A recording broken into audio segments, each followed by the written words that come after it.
পাঁচ ওয়াক্ত নামাজ কিছু মনে করেনি, তার জানাজা নামাজ পড়লেই কি আর না পড়লেই কি? আচ্ছা, তোমরা যখন এত করে বলছো তাহলে চলো।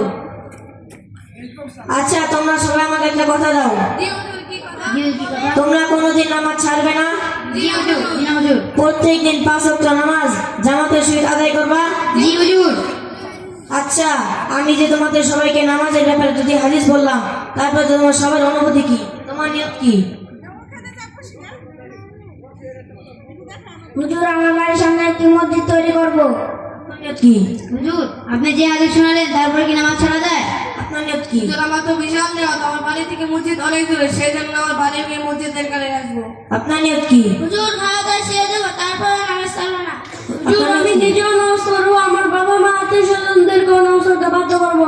মাশাআল্লাহ, মাশাআল্লাহ। আল্লাহ তাআলা সবাই নিয়ত করলো, সবাই মিলে আমিন। আমিন। সবাই কথা সেটা করি।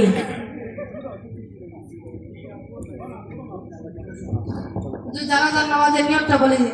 আপনারা সবাই এইভাবে নিয়ত করবেন, আমি এই মাইয়াতের জানাজার নামাজ ফরজে কিফায়া 4 তাকবীরের সহিত এই ইমামের পিছনে আদায় করছে। আল্লাহু আকবার।